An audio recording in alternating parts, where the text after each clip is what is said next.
আসসালামু আলাইকুম। হঠাৎ করে ৩৬০ ডিগ্রি শামীম অসুস্থ।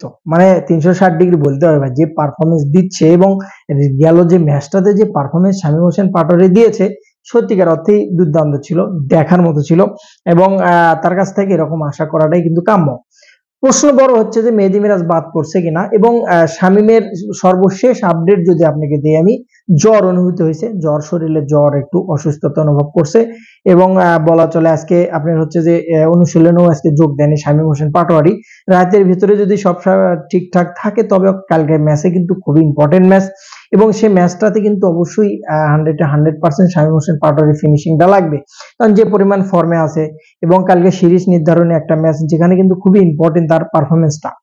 দ্বিতীয়ত হচ্ছে মেহেদী মিরাজের কন্ডিশন যাতা অবস্থা ভাই। টি-টোয়েন্টিতে তাকে ফেরানোর জন্য আমিই বলেছিলাম, আমি ভিডিও বানাইছিলাম তাকে নিয়ে যে ভাই তাকে ফেরানো উচিত, ভালো টাচে ছিল। তবে হ্যাঁ, এখনই যে আমি তাকে নিয়ে সমালোচনা করছি এরকম না। তবে গেল ম্যাচটাতে যদি মেহেদী মিরাজ তাড়াতাড়ি আউট না হতো, মানে ফান করে বললেও হয়তোবা শামীম তাড়াতাড়ি নামতে পারতো না, হয়তোবা 50টা বাজতো না। তবে মিরাজ কিন্তু ভালো ক্রিকেটার, এটা আপনাকে আপনি আপনি আমাকে গালি দেন, বকা দেন, যেটাই বলেন না কেন, মিরাজ ভালো ক্রিকেটার সত্যিকার অর্থে। ওয়ানডে টেস্টের জন্য অনেক বেস্ট, টি-টোয়েন্টির জন্য সে ভালো, কিন্তু আরেকটু তাকে কাজ করতে হবে, আরেকটু ইমপ্রুভমেন্ট নিয়ে আসতে হবে। সবচেয়ে বড় কথা কি যে টি-টোয়েন্টিতে কিন্তু মাসল পাওয়ারটাও কিন্তু অনেক কিছু, শরীরের শক্তিটাও অনেক কিছু। এখন যদি ভাই আপনি বাংলাদেশে কিছু প্লেয়ার কিছুদিন আগে ছিল, নাম ধরে না বলি, হোগার মাল্লা মুঞ্জেও যদি মারতো তারপরে মনে করেন আপনি বাউন্ডারি পার হতো না, ছক্কা আসতো না। তো এরকম প্লেয়ার কিছুটা মাসল পাওয়ারও কিন্তু লাগবে, যেটাতে ছক্কা মারার জন্য কাজ এবং সাথে টেকনিকটা লাগবে। তো মেহেদী মিরাজের শারীরিক দিক থেকে অনেকটা পিছিয়ে আছে টি-টোয়েন্টি, তবে শরীর যে কোনো কিছু ছক্কা মারতে লাগে না, টেকনিকটা অনেক কিছু। আমি ওই দিকটা কথা বলছি না, আমি বলতে চাচ্ছি যে একটু মাসল পাওয়ার দরকার ওয়েস্ট ইন্ডিজের প্লেয়ারদের মতো। ওরকম তার আমাদের না, ওদের দুইটা মিলে একটা আমাদের।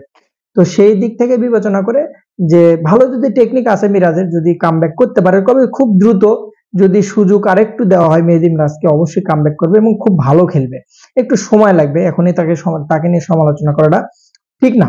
শরীফুলের কথা বলি, স্পেশালি খুব ভালো করেছে এবং মোটামুটি বলে ম্যাচের টার্নিং পয়েন্ট, প্রথম উইকেটটা নেওয়ার পরে কিন্তু আগের ম্যাচটাতে টার্নিং পয়েন্ট শরীফুল কিন্তু যে অনেক টার্নিং পয়েন্টে ছিল এবং ম্যাচটা কিন্তু মোটামুটি প্রথম যে উইকেট গুলো নিয়েছে সেখানে কিন্তু ঘুরে দিয়েছে। রিশাদও স্পেশাল।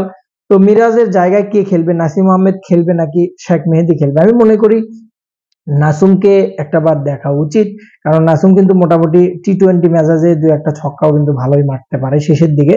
আমি মনে করি সাইফুদ্দিনের ব্যাকআপ হিসেবে সাইফুদ্দিন তো আসি, পাশাপাশি যদি শেষের দিকে খুব দরকার পড়ে নাসুমকে নিলে কিন্তু খারাপ হয় না। আমি যেটা মনে করি নাসুমকে একটা সুযোগ দিলে, বোলিং যদি নতুন একটা বলার, সিরিজ নির্ধারণী ম্যাচ, একজন বলারকে যদি আপনি কাজে লাগাতে পারেন স্পিনার নিয়ে, তো মোটামুটি ভালো কাজ করবে মিরাজের রিপ্লেসমেন্ট হিসেবে। দেখা যাক এখন বাংলাদেশ কি করে, এটা একটা সময়ের অপেক্ষা। বাংলাদেশ জিতবে না হারবে দেখার বিষয়, সময় বলে দেবে।